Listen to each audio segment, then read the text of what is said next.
In this demonstration, I will show users how to complete and submit a simple procedure response.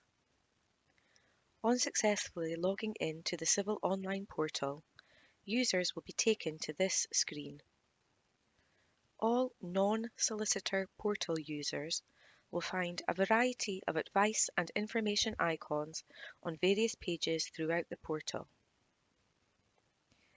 Advice icons offer advice relative to the page you are on. Information icons give information pertinent to the question asked or the information required on any given page. In order to begin a new simple procedure response, users should click on the option "I want to respond to a simple procedure claim." Users are now asked to enter details relating to the first claimant. If the first claimant is an individual, users should enter the first claimant's surname only.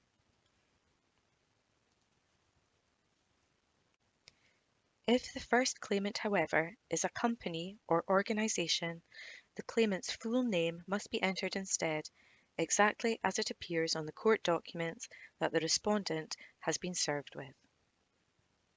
Users should then select Add.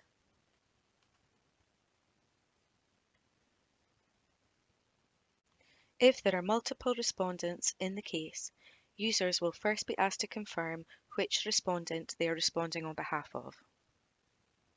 Users will then be asked to confirm whether the respondent is an individual or a company or organisation. Please ensure that the correct option is selected, as the selection made on this page does affect the information required in the coming pages. However, if the wrong option is selected, users can simply navigate back to this page using the back button and change the selection made. Once all information has been input, users should select Next to continue. Users will now be asked to confirm how they wish to respond to the claim. Claims where the respondent is an individual will have three options on this page. The respondent can either 1. Admit the claim and settle it before the last date for response. 2. Admit the claim and seek time to pay the money. Or 3. Dispute the claim or part of the claim. It's worth noting that claims where the respondent is a company or organisation will have only two options available: admit the claim and settle it before the last date for response, and dispute the claim or part of the claim. Should the respondent wish to admit the claim and settle it before the last date for response, the first option should be selected and users should select Next. Users will now be asked to enter the respondent's details, including the respondent's name, postal address, and email address.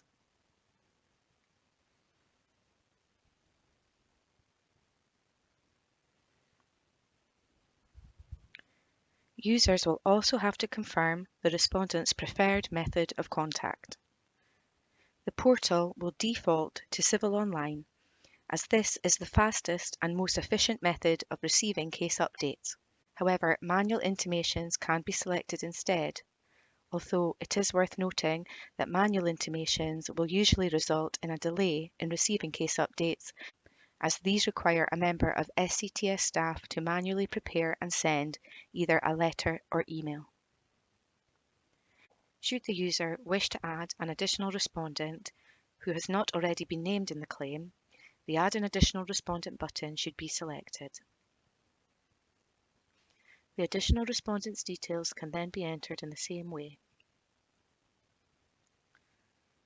Users will be asked to confirm the reason for adding the additional respondent. Finally, users will be asked to confirm if they wish the court to formally serve the claim form and response form to the additional respondents on their behalf. Once the relevant information has been entered, users should select Next. Users will then be required to confirm how the respondent will be represented during the case. Should the respondent wish to represent themselves, the first option should be selected, followed by Next. Should the respondent wish to confirm that they will be represented by a solicitor, the second option should be selected. Users will then be required to enter details regarding their representative, including name, organisation, postal address, and email address. Users will also be asked to confirm the representative's local reference for the case. This is the representative's reference that will assist in identifying the case in the future. Users will also be asked to confirm if they would like the court to contact the respondent via this representative. Users will also be asked to confirm the respondent's representative's preferred method of contact. Once again, this will default to Civil Online. Once all information has been entered, users should select Next to continue. Finally, should the respondent wish to be represented by a non-solicitor, the third option should be selected. Users will then be required to upload a copy of Form 2A, the Simple Procedure Lay Representation Form. Any documents uploaded must be in a PDF, PNG, JPG, or JPEG format and must be smaller than 50 megabytes. In order to upload a document, users can use one of two methods. Firstly, users can click on the Upload hyperlink, navigate to the file, select and click Open to upload. Otherwise, users can navigate to the file on their device. Once located, click and drag and drop into the upload window.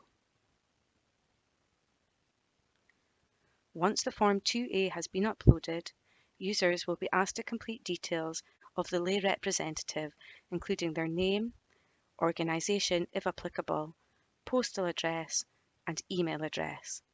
Users will also be asked to complete the representative's local reference for the case. This is a reference number that will help the respondent and the representative identify the case in the future. Users will also be asked to confirm if they wish the court to make contact directly via the representative. Finally, users will be asked to confirm the respondent's representative's preferred method of contact, and again, this will default to Civil Online. Once all information has been entered, users should select Next to continue. Users then have the option to upload any supporting documents. Up to 5 documents can be uploaded at any one time. Users must first select which type of document they wish to upload. Documents can then be uploaded using the methods already shown. Once the relevant documents have been uploaded, or indeed if this page is unnecessary, users should click Next to continue. Users will then be brought to the case summary page where the details entered in the response can be checked. If any amendments are necessary, users can navigate back to the required page for amendment using this back button. Once users are content with all the information entered, users should click Submit. Users will then receive a submission receipt. The submission receipt will confirm both the date, time, and the court to which the submission was sent.